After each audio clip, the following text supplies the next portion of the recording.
I'm joined by Brian Lux. And Brian, give us your full title now. You're an alumni of the club, but what is your title now as a member of the staff? Currently, I'm the Director of Rush Select and International Affairs for Rush Soccer, and the Director of Recreational Programming for Rush Pikes Peak. So see how I couldn't remember that? He does everything, ladies and gentlemen. So excited to sit down with Brian and get a few questions answered about everything he's doing with Select and internationally. Talk about where the club is at now in terms of our reach internationally, and maybe kind of where you want to see it go. Oh man, well, we started with the first club in South Africa, Nakamazi Rush. Man, that's got to be 14, 15 years ago now. And we currently have 42 partners internationally from as far away as, we have South America, Central America, Canada. We've got clubs out in Eastern Europe, 14 or 15 branches in Africa. We're truly a worldwide club. And the goal is to, personally for me, to have a branch in every country in the world. Now, we have 160 or something to go.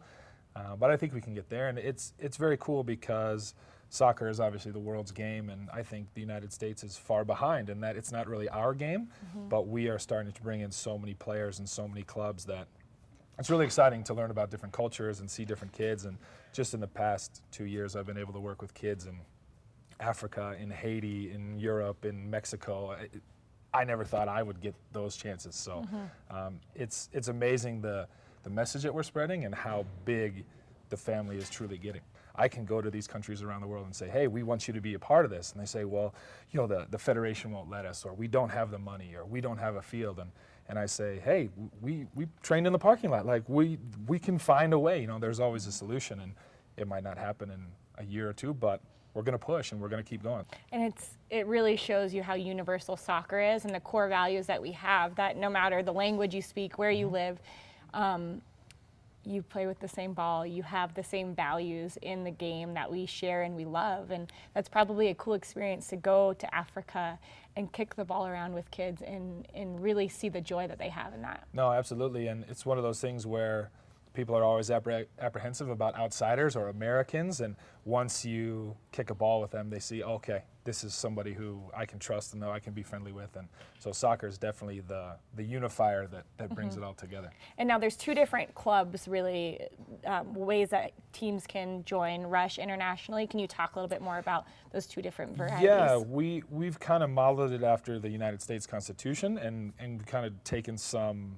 things from the United Nations. So we have two types of clubs. There's a fully vested club, which would be like a Cancun or a Canada Rush, where they're fully vested members, they pay their membership dues, and they do everything that any of the domestic clubs would do.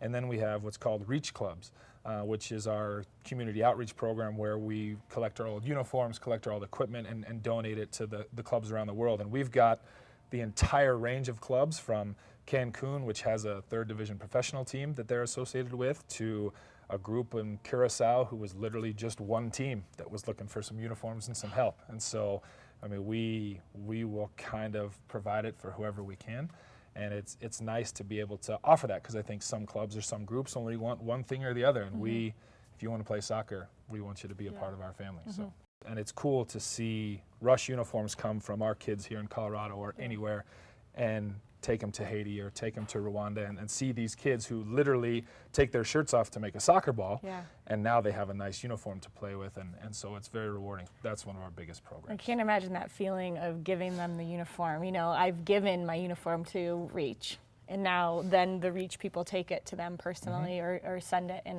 that must be such a cool feeling of giving someone's jersey with their number and their sweat and their passion all in that jersey, and now it's passed along to another child who has that same love for the game. Absolutely, and just the pride that they can show, because they have a nice matching shirt with the kid next to them, and they see that there's people around the world that are doing the same thing. It's the same reason that a kid wears a Lionel Messi jersey, because they have that dream, and this kind of gives those kids a chance to get, a little bit closer to that dream.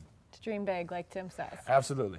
It's been a lot of fun to see it kind of from all angles, and I never imagined that I would be doing something like this, but I'm so grateful and thankful that because I get to do what I love every day. Like, I don't really think I've worked a day in the last 11 or 12 years. So I hope that keeps going.